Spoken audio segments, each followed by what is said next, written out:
Good morning, good afternoon, whatever may be the case. You know, my name is Cecil Young. I've been trying to highlight issues pertaining to my civil rights being violated by city and state officials. And I want to thank Councilman Newton and Councilman Anita Martinez, as well as Councilman George Cruz, who encouraged Councilman Newton and Anita to pursue the issue pertaining to whether or not was the city justifiable in terminating me.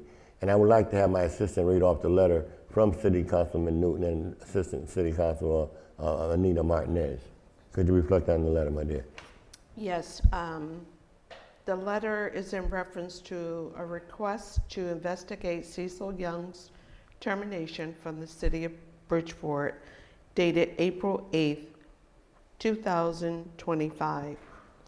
Mr. Garnett, my council partner, Councilwoman Martinez, and I are writing to request your assistance in looking into the matter concerning a former city employee, Cecil Young, who has spoken during the past several city council meetings, presenting his case as to why he believes he was wrongfully terminated. We believe it is in the best interest of the city to investigate this matter and see that it is resolved. We ask that you review his case and assess whether there is any validity to his claims that he was mistreated before his termination. Once his case has been reviewed, we would like to schedule a meeting with the head of labor relations, Dr.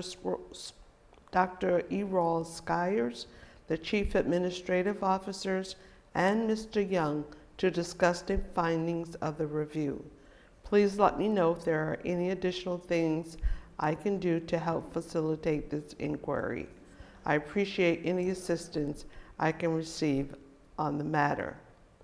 Sincerely, Ernest E. Newton II and Anita L. Martinez. Now, first of all, I want to say thank you, Anita. Thank you, Ernest, for doing what God put you here to do, which was to speak truth to power. I know it was a difficult thing for you to want to do, but you did it, and I want to thank you for that. And I would hope to God that you would pursue it as I'm going to continue to pursue it.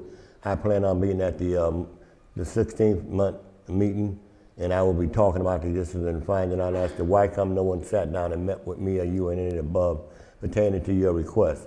It's a shame that it's been almost 2 months and 1 day that I have not gotten a response from any city official personally in terms of letter-wise telling me that the meeting has been scheduled for a meeting on such date. I don't know why they haven't done it yet, and I think it's a shame and a disgrace that to have 2 elected officials from my district speak on behalf of an employee who been with the city for 27 and a half years and to be disrespected like that. For doing what? Speaking out about public concerns and issues that relates to all of our people of all color. So what I want to show you is that what really troubles me is that I did try to get a medical leave of absence from the job. I wrote Jody Paul from Labor Relations requesting that I can take off work, okay, telling that my doctor's note said I need to take off from work for a month. She denied me that. Jody Paul, huh? Labor Relations, person who knows the policy, knows the law. Yet and still they dragged this thing on until the 15th and they sent it out on the 15th. And actually the letter was mailed and written up on the 10th, but then they mailed it until the 15th, which led almost to the 16th. But because I feared that I would lose my job and my benefits, I came to work. But before I came to work, I sent a letter to Janet Finch, who is the labor relations medical personnel person, to give you time off of work for medical leave absence. And it's a shame and a disgrace. She felt like my medical leave of absence was not justifiable enough to have me take off the time that I needed off. And I say shame on them. Shame on them to violate my rights. I call this a hate crime. I call it just vindictive because of me making the issue that I made, which was issues pertaining to human waste, dirt piles, contaminated dirt piles that were left next to Hall Neighborhood House, next to a building that kids were going into for WIC programs and other types of social needs. Hundreds of parents have been going to that building on East Main Street, 752 East Main Street. I said back then it was a sick building that was causing people to come down with cancer and other diseases and other problems that probably could have been avoided if they would have said something and done something about it. So these air piles were part of what came up out of the ground from those areas, from that parking lot next to that building. Those were contaminated dirt piles that they used light household plastic to throw over the holes And when the wintertime came, the kids slide down on them. When the summertime came, they'd slide down on it because there was something to slide down on because they were looking at it as a pile. A man-made pile for them to come and enjoy themselves on, not knowing that they're sliding and playing on death that could cause their family members and others to come down with diseases that could cause them bodily harm that will last for years. Now what I'm going to do is I'm going to play a tape recorder along with me as I give you some of the exhibits pertaining to my unjust termination to let you see that the unjust termination was really just that, unjust. Because the issue was, did I come to work? After being denied the right to take a medical leave of absence, I was forced to come to work. You see these doctor's notes? 4 different doctor's notes, okay? In 2005, I requested a medical leave of absence from my job, okay, pertaining to an injury that I occurred with my leg. You see over here, this is a loop. This loop is Dr. Walters, the way he writes his doctor's notes when he writes them out. And to have them call these, and to have the labor board commissioners call these doctor's notes literally strips the paper. Okay, when you know good and well these were full doctor's notes from Dr. Albert Walters. A loop. This is his letter in 2006 on the 27th. And it's a shame and a disgrace that I was asking for a leave of absence. Why? Because I was being forced to deal with the extreme anxiety that they caused me at that job after being there for 27 and a half years. Shame on the city of Bridgeport to allow them to violate my rights like they did. Here it is, 3 doctors' notes. One was faxed over to the office, okay? Yet and still, you got the labor board commissioner saying that my doctor's note was literally stripped of paper. I will give you that and I will show you that in writing in a little while. So I'm not going to read over everything, go over everything, because I can't read as good as I can talk, but I have my assistant here to cover me if I need be on some of the words that I may mix up on. But the point is that I feel like there's no need in any doubts about what I got to say. You have here a loop, the same loop you have here, okay, from Dr. Albert Walters. This is the way he writes his doctor's notes when he deals with his patients. And to have him be told by Dr. What's my doctor's name? Dr. From Dr. Alexander, he's somebody, Dr. what's his name? Keep going. You know, Dr. Waney. My point is that, okay, Dr. Walters referred me to go see Dr. Waney, who is the clinical psychiatrist, okay, who's been treating me for the last 19 years. I've been being treated with extreme anxiety and other types of medicine that just allow me to get a halfway decent couple of hours of sleep. This has affected me and my family in more ways than I can ever explain. And I'm sorry that I brought my family involved in this battle, because it was not my intention that this would cause me to have to end up losing my wife's life because she smoked herself to death. Writing all of these folks around the state of Connecticut for years and years. For 19 years, she wrote letters, knowing good and well, here's Dr. Evans' secretary, confirming that on March 6, 2016, I would be leaving to go get married, and I would be going for a colon exam. It said that to them, that. They knew that. Okay, here's the time card, because they said that if I didn't show up to work because they denied the medical relief, they denied the doctor's note, so I was forced to have to come to work. You see a time card showing that on March 16, 2006, I came to work and indicated I would be going for a colon exam, okay? And it troubled me that for the city of Bridgeport and the state of Connecticut to ignore this, and I say, why, how would they do such a thing like that to someone like me? The letter here says very clearly, I was terminated for not complying with what they told me to do, all right?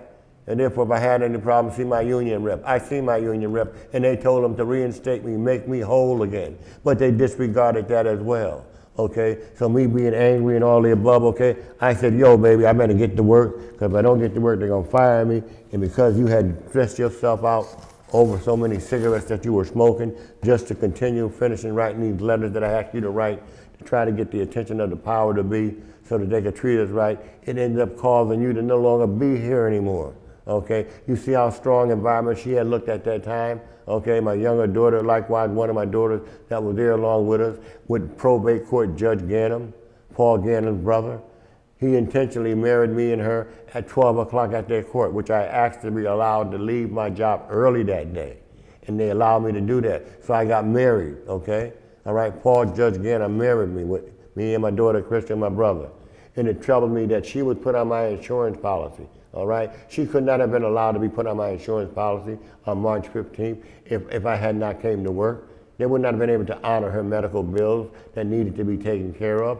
if I did not show up at work. They honored it. They gave her the best care that she could possibly ever ask for, unbeknown to me. I thought they were doing it and just going at me directly. But no, they cut me off completely, okay?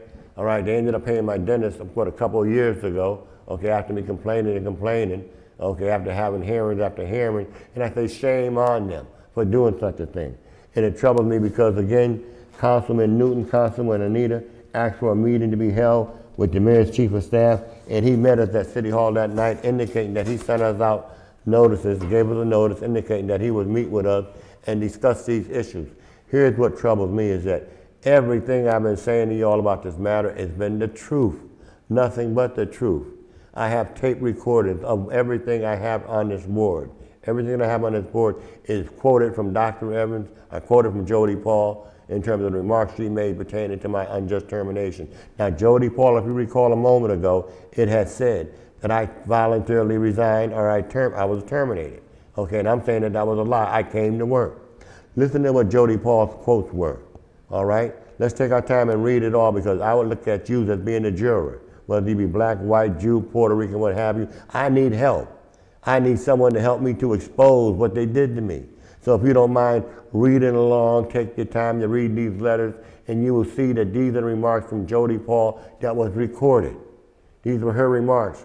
Yet and still, was I fired for not coming to work, or was I fired because you were just that hateful? You were that bitter because I had the audacity to want to speak out about saving kids' lives, saving people's lives. And these are the quotes that she made unbeknown to her because I had a tape recorder where I taped these remarks. Okay, so we give you excerpts of what she said, and I have the recorder to back it up. I say to the city of Bridgeport, it's not about me, it's about we. No one should have been treated the way I was treated. And I'm asking you to please put these thoughts into your mind. Read these letters. See and hear what they got to say. And if you agree, say it. If you don't agree, say it. I need the Connecticut Post, I need WICC, I need News 12, I need any TV station or radio station around the country that will let it be known that what they try to do to me, they could do it to you. And I'm saying shame on them. Shame on them. This should have never happened. And to turn around here and to treat me like a foreigner, I say shame on them. Okay? And thank God. And thank God for Assistant Attorney General Mitchell, okay, for what he did. I mean, he helped made this thing alive through Senator Blumenthal's office, all right? Senator Mitchell made this thing alive. He made me be able to see that there could be a possibility that everything I've been saying could be proven. And he helped to bring it to pass by doing what he did. Now look at what he said, okay? He proved that they committed fraud by showing it in black and white, all right? The Gerald Weiner, Albert Murphy, Dr. Evans, Jody Paul, all of the above violated my civil rights. This is what Mitchell did, the Assistant Attorney General from Blumenthal at the time. Now the question is, when he got his findings back from the state auditors, the question is, whatever happened to those findings? Attorney General Mitchell completed this task as to whether or not my request was. Did they or did they not commit fraud? And apparently, evidently, based on what I gave them, it was true. And that is why I say to you, thank you, Assistant Attorney General Mitchell, for you telling the truth, for trying to do the best you could. I don't know what happened with Blumenthal, who was supposed to follow up on it, I don't know. But all I do know is that Assistant Attorney General Tongue gives the impression that my doctor's note was literally strips of paper. I mean, that he can't find anything. And I said, shame on, why you can't find it? Here's the state auditor's report.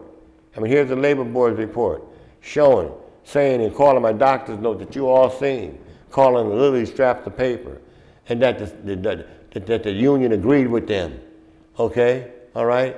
And that come rushing in with 3 doctors of paper, three notes. How could he say, I thought it was straps of paper? What was it, Mr. Murphy? Stop lying. Mike Cohad, you were a part of that board. You went along with this. So how can you sit here and say what you say and ignore this evidence, overwhelming evidence? So I say to the public, you are my juror.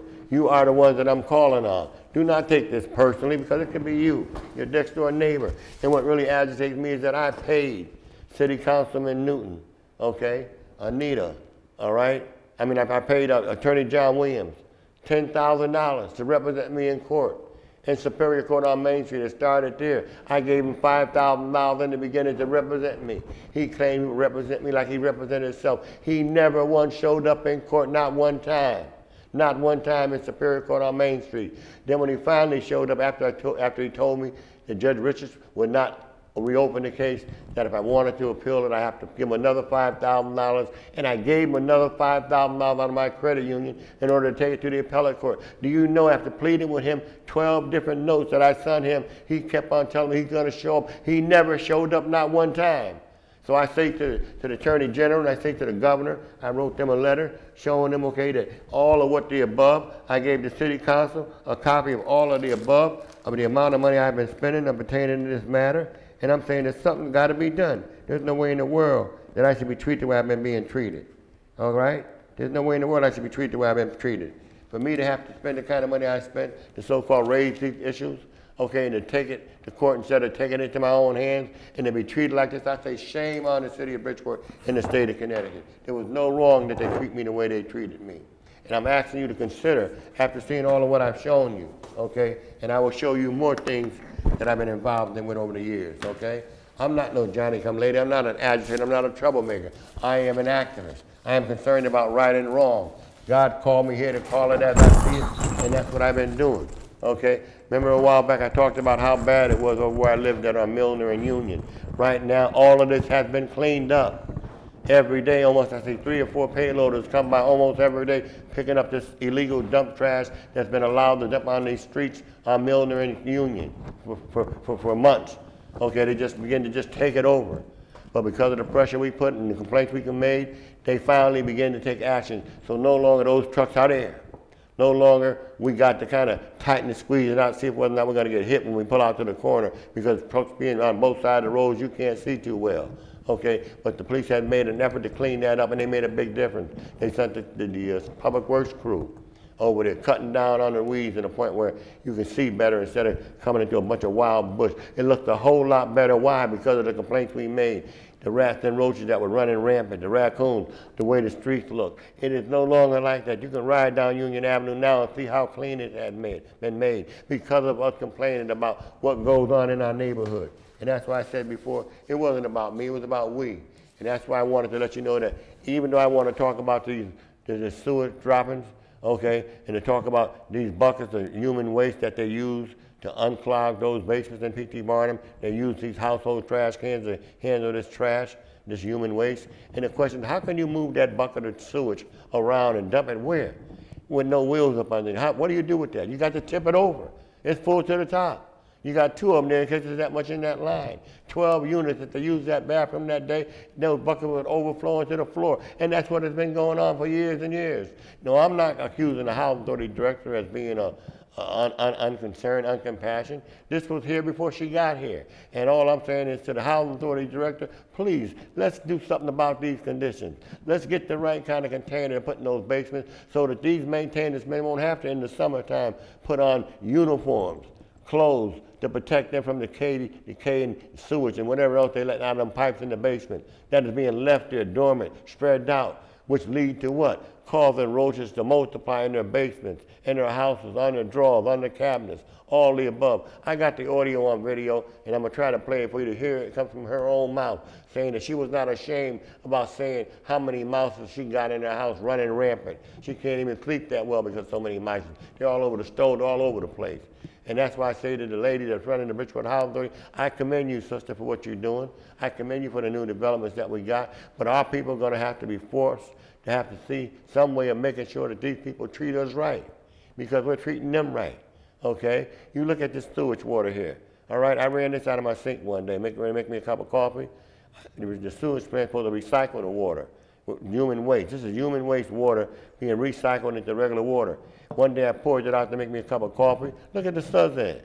That means that it was not properly treated. So when you run your water to make coffee, to make food, run the water for a little while, make sure it's clear. Otherwise you end up with this kind of bacteria that you end up drinking and finding out why.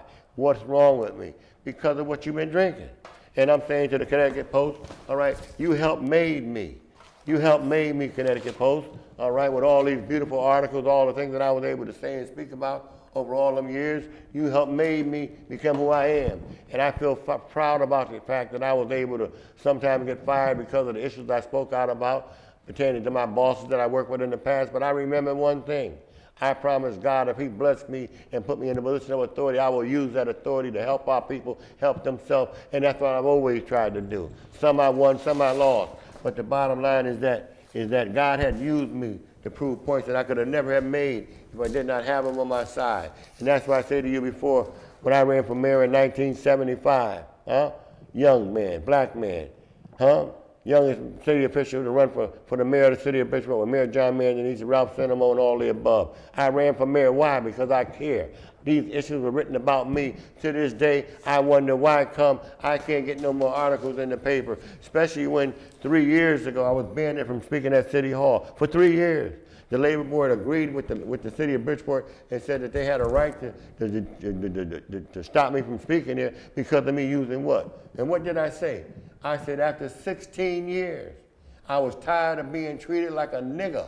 I'm a black man. That's what I said. After 16 years of going to that city council, pleading with them on my knees, damn near, every month, 2-3 times a month, pleading with them to look into my unjust termination. Not after doing it, I decided to use a word that I never used before in my life because I don't believe in the color card. I don't believe in black and white cards because I know that that's what the enemy wants us to use.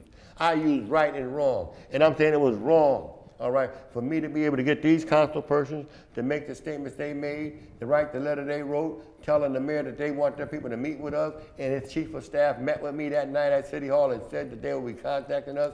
It was April 8th when they made the letter. To this day, I have not heard anything from anybody from City Hall. And I say, shame on them. Shame on them to have that letter be written by City Councilman Newton and Anito Martinez telling them point blank that they hope to meet with the chief of staff and his powers to be to help me resolve to see if whether or not my termination was justifiable or not. That's all I'm asking for. I'm not asking for no break. I'm asking for the truth. And I'll pay for a private attorney if need be, all right, to correct this ill. And that's why I said before, I've spent more money than I could ever imagine. Because of what? Because I wanted to prove that what they did to me was wrong. Look at these articles, articles that I used to get in the newspaper over issues pertaining to what I've been talking about. Blumenthal, matter of fact, Ken Dixon was the one who wrote this story, about financial public funds being misused by state officials. But not one day after 19 years, not one time after 19 years, I have never heard any of these folks respond to these issues that I've been talking about other than Assistant Attorney General Mitchell. Now, what happened to that? It was covered up by what? The Human Rights Commission? The Human Rights Commission had the audacity to say that the city was justifiable in telling me I don't have the right to use the nigger word. And what was the nigger word used for? I said, what did I say? I was tired of being treated like a nigger. I'm a black man. What is so wrong with that? Because that's who I am. And I only said that because of that point. I never used the color card. That's not my issue. But that's who I am, and I felt like I was being treated like that. What would you call it? What would you call it? You got two council persons here saying, represent me, respond to his issue. In April 8th, they got a letter telling them to respond to these issues, that they're going to meet with me. I haven't heard nothing from any of them. Why? Mayor Ganem, you say give you a second chance. What about my second chance, Ganem? What about my license? What about my life? You violated my civil rights and you allowed it to be covered up by sending this false prophet, the Janet Hawkins, Janine Hawkins, to say that I was a disgruntled employee. This had nothing to do with me being a disgruntled employee. I wasn't no disgruntled employee. No, I was disgruntled about the fact that our neighborhood, our residents were being caught where they couldn't take their kids out to play. I got residents from Green Homes telling you how much safer it is now compared to what it used to be. Black, white, Puerto Rican, young, old, they all have been interviewed by me in the police department. They all got along real good in our projects that I supervised.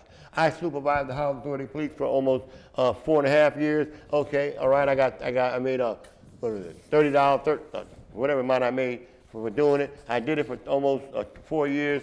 And I got sergeants, patrolmen that complied to what I was requesting, and they did it. They did it willingly. They enjoyed the kind of community policing training I was offering them on how to reach our people without to a point where they would not get turned off. They got turned on, and they liked it. And many of them took that overtime back and forth for the last 4 years, and I looked out for them. Why? Because they looked out for us. We didn't have no shooting. We didn't have no drug dealing, wide open disrespect. We didn't have that. If you were white and you pulled into our neighborhood and we looked like you needed to be pulled over, they'll pull you over and ask you, are you lost? They didn't drip them down and beat them down or disrespect them. If you're lost, you're looking for Captain's Coast over here. We made sure that they got the captain's code. We didn't beat them down. And I'm saying, because you don't have to do that. Here I got a letter here from, at that time, State Rep Newton, giving me an award for saving Officer Tony Simmons' life. He was shot down on Stratford Avenue for enforcing no loitering, by another black man. Shot down. Him, Charlie Smith, and Tony Simmons, 2 black cops, were shot down. Why? The brother who shot him didn't intend to shoot him, but he ended up, whatever it is that caused him to react the way he did, he ended up, with the long story being short, he ended up shooting these 2 cops. All right? All right, and I say thank God for Tony Simmons. Even though he never said thank you, he showed up in my court and he showed his concern, and I thank him for that. So I say to those of you all who've seen me open up Soup Kitchen, who've seen me do a radio talk show, who've seen me be an aide to Tom Busey, who've seen me be an aide to Senator Sal DiPiano, who've seen me be an aide to the city of Bridgeport and run the workfare program, which is going to become mandatory around the country. So I'm willing and ready to supervise those of them that are going to be forced to have to work. What President Trump is doing now is going to force a lot of people to have to figure out what they're going to do with these folks. And I'm saying, if you ain't got nothing to do with them, I know how to use this resource to get them involved, to motivate them, to stimulate them, to fit them in a point where they can do what they need to be done. They have that power, they have that kind of authority. All they need is knowledge, the kind of information that will inspire them. So I say thank you for listening to the show. Please contact the mayor, contact the city council, and ask them when are they going to meet with Cecil Young pertaining to his unjust termination. You said you're going to meet with him. They said they're going to meet with him. Where are they going to do it? When are they going to do it? That's all I ask you for. If you can do that for me, God will continue to bless you and much more. So thank you for listening to the show. And until the next time, peace.